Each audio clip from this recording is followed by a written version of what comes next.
And everybody's wondering if the markets are signaling something about the economy or whether there's some big disconnect between the stock market action and the economy.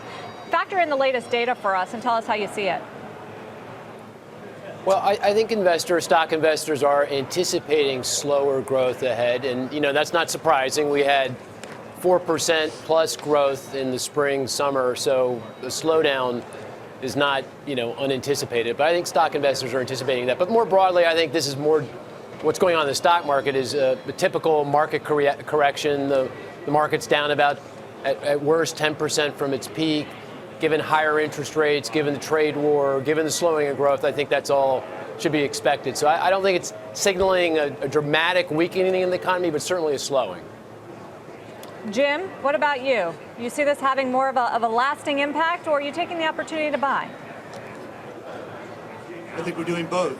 The reality is we haven't seen anything like a capitulation or true panic selling. What we've seen, as Mark was just saying, is sort of a rational paring down of some of the risk, taking a little bit of the risk off the table. But in times like these where fundamental facts, economic data, earnings, low inflation continue to support at least slow growth, certainly not no growth, with no recessionary signs in tow, this is a great time for long-term investors to be able to build their wealth.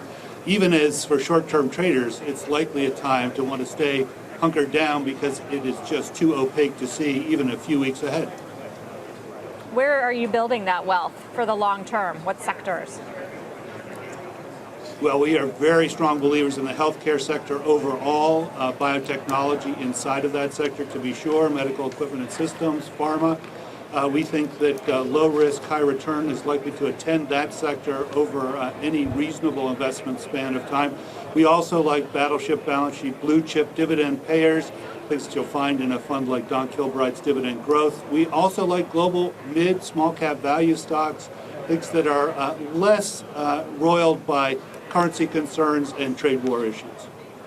A lot of people like healthcare these days. Jeff, what are you telling your clients? Are you telling them to buy if you've got a long-term view?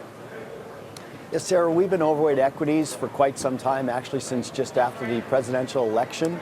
We've been taking a recent volatility, actually began this summer. We began lightening up on equity exposure in July, continued into October, and actually have continued even into this weakness to move to a more neutral posture on equities. Let me add a bit of a different spin. I think our most likely outcome or base case has not changed that much. What has changed for us is the left tail risk, the probability of a downside surprise, especially in the area of trade war. And I think that's what the market is trying to get its hands around.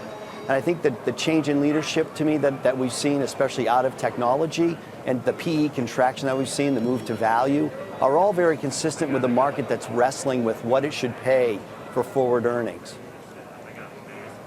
Mark, we're going to hear from Powell next week at the Economic Club of New York, along with Fed Minutes and PCE. It's going to be a busy week after we get through Thanksgiving. I wonder, though, how you think he might sound different from Dallas, now that we have durables and Atlanta Fed and LEI and Michigan in our pockets. Yeah, I think you should stay the course. Look, growth is slowing, but it's slowing from a very torrid and, as we know, unsustainable pace. It was just juiced up by the deficit finance tax cuts that are now fading away. So, this slowdown is completely to script, not unexpected. And the slowdown, you have to put it into context. We're slowing, but the rate of growth is slowing to a pace that's well above the economy's growth potential. So unemployment is going to continue to decline. So we're at a 3.7% unemployment rate. If everything sticks roughly to his script, the unemployment rate is going to be closing on 3% by the end of next year going into 2020. So I think he's got to send the signal that he's staying the course despite all this Sturm and Drang in the markets. This is just typical.